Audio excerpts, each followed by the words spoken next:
Hello students, आज से हम लोग क्लास 12th का जो सीबीएसई वाली बुक है एनसीईआरटी का सॉल्यूशन चैप्टर 1 से लेकर के और पूरा हम सॉल्व कराने जा रहे हैं। अभी हम लोग के पास 2 मंथ है और इस 2 मंथ में हम लोग पूरा जो है पूरे बुक का सॉल्यूशन देख लेंगे और इस सॉल्यूशन के आधार पर बहुत सारे इसमें एनसीईआरटी के जो न्यूमेरिकल्स हैं वो आपके कॉम्पिटिटिव लायक भी है और साथ साथ बोर्ड एग्जाम्स के लिए भी ज़रूरी है। इसलिए जो भी हमारे 12th क्लास के स्टूडेंट्स हैं तो इस वीडियो को ध्यान से देखें और रेगुलरली देखें। मैं डेली इसका सॉल्यूशन जो है आपको दूंगा। वो कम से कम 2 न्यूमेरिकल हो सकता है, 4 हो सकता है, या हो सकता है एक चैप्टर का पूरा न्यूमेरिकल भी मैं वीडियो में डाल दूँ। ठीक है, तो इसलिए आइए स्टार्ट करते हैं। हमारा सबसे पहला क्वेश्चन क्या है, चैप्टर 1 से स्टार्ट किए हुए हैं। चैप्टर 1 का फर्स्ट क्वेश्चन दिया हुआ है, what is the force between the small charged sphere having the charges of 2 into 10 to the power minus 7 coulomb and 3 into 10 to the power minus 7 coulomb placed 30 centimeter apart in the airs। तो देखिए हम लोग शुरू से ही हम बताते आए हैं कि जब भी हमको न्यूमेरिकल प्रॉब्लम सॉल्व करना होता है तो सबसे पहले जो होना चाहिए हमें तो फॉर्मूला पता होना चाहिए, और फॉर्मूला अगर मालूम भी है तो जो फिजिकल क्वांटिटीज़ है वो हमारा क्वांटिटीज़ सभी या तो एसआई सिस्टम में हो या तो सीजीएस सिस्टम में है। जनरली जो भी हम लोग न्यूमेरिकल सॉल्व करते हैं सब एसआई सिस्टम में ही होता है, इसलिए अगर नहीं है तो उसको चेंज कर लेते हैं और साथ में यूनिट जरूर लिखते हैं। तो इस क्वेश्चन में देखिए हमारे पास 2 चार्जेस दिया है, स्फीयर टाइप का ये चार्जेस है, ये एक चार्जेस मान लेते हैं स्फीयर टाइप का ये है और दूसरा ये है, और इस पे चार्ज जो है मान लेते हैं इसको Q1। तो Q1 इक्वल टू यहाँ पे दिया है 2 into 10 to the power minus 7 coulomb. दूसरा है Q2, चार्ज Q2 ये दिया हुआ है 3 into 10 to the power minus 7 coulomb. अब इन दोनों चार्जेस के बीच का जो डिस्टेंस है उस डिस्टेंस को हम लोग स्मॉल r मान लें, और ये स्मॉल r दिया हुआ है 30 centimetre according to the question. कभी भी हम लोग डिस्टेंस जो लेते हैं इसके सेंटर ऑफ मास से लेते हैं, तो इसलिए ये डिस्टेंसेस यहाँ से लिया जाएगा। ये मान लेते हैं ए पॉइंट, ये बी पॉइंट, तो ए से बी की जो डिस्टेंस दिया है r इक्वल टू 30 सेंटीमीटर दिया हुआ है।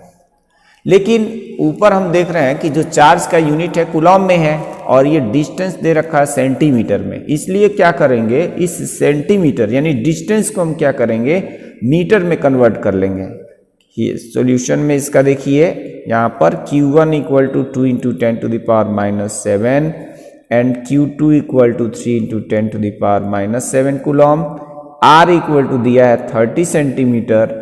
सेंटीमीटर को मीटर में कन्वर्ट करने के लिए या तो हम इसमें 100 से डिवाइड कर लें तो मीटर में हो जाएगा, या 10 to the power minus 2 से मल्टीप्लाई कर लेते हैं। तो यहाँ पर जब हमने इसको डिवाइड किया तो ये आ गया 3/10 मीटर। ठीक है, अब इसको 2 चार्जेस के बीच जो फोर्स निकालना होता है उसको हम लोग निकालते हैं किस चीज से, बाय द कूलॉम्स लॉ। तो कूलॉम्स का लॉ क्या कहलाता है, by Coulomb's law. Coulomb's law क्या होता है, कूलॉम्स लॉ होता है F equal to 9 into 10 to the power 9 Q1 Q2 upon R square. ये यहाँ पर एयर के लिए होता है, अदर देन एयर अगर कोई दूसरा मीडियम होता है तो हम यहाँ पर जो 1/4 पाई एप्सिलॉन नॉट इंटू यहाँ k लिखते हैं ना, तो इस k की वैल्यू पर यहाँ पर k की जगह हम यहाँ 1 ले लिए हैं, तब ये इस केसेस में इसकी वैल्यू 9 into 10 power 9 आया है। अदर देन k के वजह से k के लिए यानी किसी और मीडियम के लिए जहाँ पर k एक डाई इलेक्ट्रिक कॉन्स्टेंट कहलाता है तो वहाँ पर कुछ न कुछ डिफरेंट वैल्यू आती है। यहाँ k इक्वल टू जब 1 रख लिया गया है उस केसेस में ये 9 into 10 to the power 9 आता है, नहीं तो ये नहीं आता। ठीक है, तो इसलिए F इक्वल टू आ गया 9 into 10 power 9 Q1 Q2 upon R square. इतना ये न्यूटन आएगा अगर हम लोग Q1 Q2 को कूलम में और डिस्टेंस बिटवीन 2 चार्जेस R को मीटर में अगर लेते हैं तो आइए इसकी वैल्यू को सब्स्टिट्यूट करते हैं और देखते हैं क्या आता है। ये 9 into 10 to the power 9 ही हो जाएगा इंटू Q1 Q2, Q1 की वैल्यू वहाँ पर 2 into 10 की पावर माइनस 7 और Q2 है 3 into 10 की power minus 7 coulomb divided by R square. R यहाँ पे देखिए जरा R ये हम चेंज करके 3/10 लिखे हुए हैं, तो यहाँ पर 3/10 इसका होल ऑफ स्क्वायर लिख लेंगे। ये coulomb into coulomb, coulomb square हो जाएगा और ये मीटर ही रहेगा। ये आ गया 9 इंटू 10⁹ इंटू, नीचे देखिए 3/10 का होल ऑफ स्क्वायर, यानी 3 का स्क्वायर 9 और 10 का स्क्वायर 100। ये 100 जो है ना ऊपर चला गया, ये 100 ऊपर चला गया, इंटू 3 2 जा 6 होता है, तो यहाँ 6 लिख लेंगे। 10⁻⁻7 10⁻⁻7 बेस सेम है और मल्टीप्लाई होने पर पावर को ऐड कर दिया जाता है, तो 10⁻⁻14 आ जाएगा। ये 9 से 9 कैंसिल हो गया। अब हम इसको सिंप्लीफाई करते हैं, ये 6 आएगा तो 6 को 6 ही रहने देंगे, इंटू 10 टू दी पावर, यहाँ पर 10⁻9 और 2 ये मिलाकर के हो जाएगा 9 और 2 कितना होता है 10⁻11 into 10 to the power -14। Unit यहाँ लिखना नहीं भूलना चाहिए, यूनिट हम लोग जरूर लिखेंगे, शुरू से ही लिखते चलेंगे। न्यूटन यूनिट आएगा, ये भी न्यूटन, और यहाँ पर 6 इंटू 10 टू दी पावर 11 और 10 टू दी पावर -3 है। बेस सेम है तो पावर ऐड होता है, यानी 11 है और ये -14 है, तो -14 में से 11 जाएगा तो माइनस का आ जाएगा, ये 3 बचेगा, तो F इक्वल टू आ जाएगा 6 इंटू 10⁻³ न्यूटन। चाहे तो इसको हम 6 इंटू ये 1/10 टू दी पावर 3, जो 10⁻³ है वो +3 हो जाएगा जब डिनोमिनेटर में आएगा, और इसको जब 1000 से डिवाइड करेंगे तो यह आ जाएगा 0.006 न्यूटन। तो ये हमारे पास आंसर आ जाएगा। ठीक है, तो ये रहा इस क्वेश्चन का सॉल्यूशन। उम्मीद है आपको ये सॉल्यूशन पसंद आया होगा। मिलते हैं नेक्स्ट क्वेश्चन के नेक्स्ट वीडियो में। नेक्स्ट क्वेश्चन हमारा क्या है, नेक्स्ट क्वेश्चन दिया हुआ है, the electrostatic force on a small sphere of the charge 0.5 microcoulomb due to the another small charge of the sphere -0.8 microcoulomb in air is 0.2 Newton. फिर से ध्यान से सुनिए, इलेक्ट्रोस्टैटिक जो फोर्स होता है वो हमारा फोर्स ऑफ अट्रैक्शन भी होता है, फोर्स ऑफ रिपल्सन भी होता है। यहाँ पर जो दो चार्जेस दिया है, एक प्लस का है 0.4 माइक्रोकूलम और जबकि दूसरा जो चार्ज है वो माइनस का 0.8 माइक्रोकूलम है। दोनों चार्जेस एयर में रखे गए हैं और इनके बीच का जो फोर्स दे रखा है वो 0.2 न्यूटन यहाँ पर लिखा हुआ है। ठीक है, फिर से एक बार क्वेश्चन को मैं रीड कर देता हूँ। The electrostatic force on the small sphere of charge 0.4 microcoulomb due to the another small sphere of the charge -0.8 microcoulomb in air is 0.2 newton. We have to find, first part है, what is the distance between the two spheres, and the second part is what is the force on the second sphere due to the first sphere। ठीक है जी, हमारा question है। आइए इस question का solution देखते हैं। तो इस क्वेश्चन में क्या दिया हुआ था, दो स्फीयर्स है, मान लेते हैं ये फर्स्ट स्फीयर है, ये सेकंड स्फीयर्स है। स्फीयर का आप चाहें तो नाम भी दे सकते हैं, ए और बी मैंने स्फीयर का नाम दे दिया। इनके सेंटर ऑफ मासेस से जो डिस्टेंस है आर, ये हमें फाइंड आउट करना है। फर्स्ट जो स्फीयर है उस पर चार्ज दिया है 0.4 माइक्रोकूलम और जो सेकंड स्फीयर है उस पर चार्ज दे रखा है -0.8 microcoulomb. Forces between these two spheres is given, F equal to 0.2 Newton. First part, we have to find the distance between these two charges. तो इसको कैसे करेंगे देखते हैं। सबसे पहले हम लोग यहाँ पर Q1 की जो वैल्यू दिया है 0.4 माइक्रोकूलम, उसको कूलम में कन्वर्ट करेंगे, यानी 0.4 इंटू माइक्रो का मतलब 10 टू द पावर -6 होता है, तो कूलम लिख लिया। फिर सेकंड चार्ज ऐसे ही दिया है, माइनस का 0.8 माइक्रोकूलम, तो ये -0.8 into 10 to the power -6 coulomb.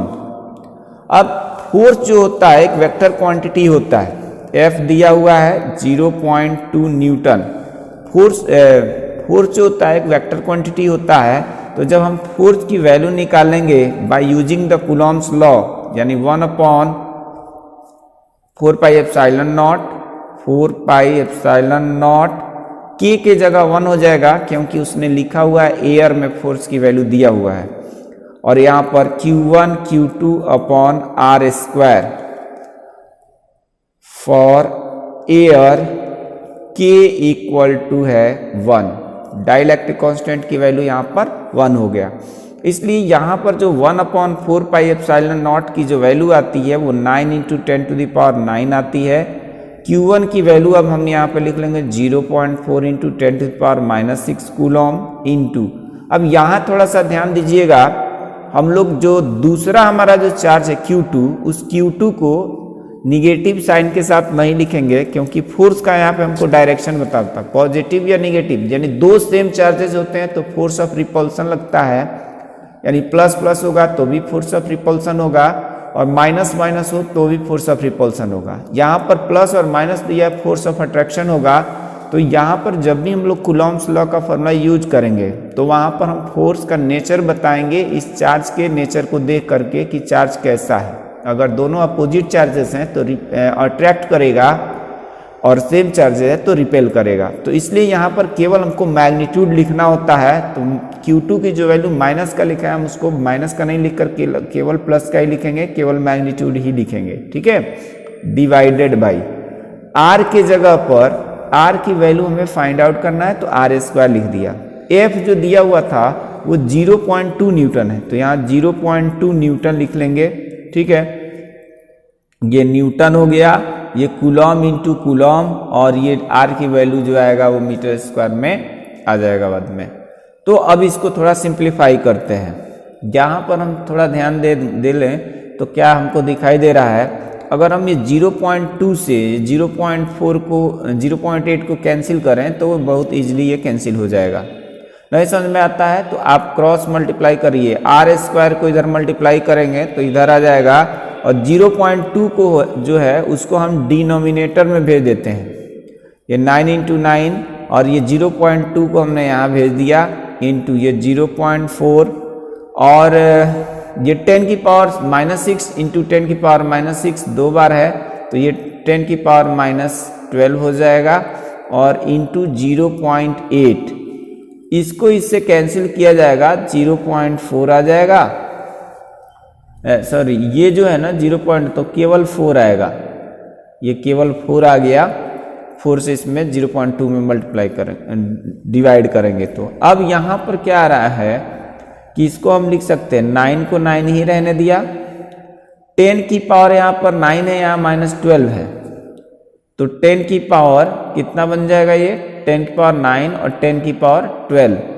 एक प्लस का है एक माइनस का है, तो 10 की पावर -3 आएगा।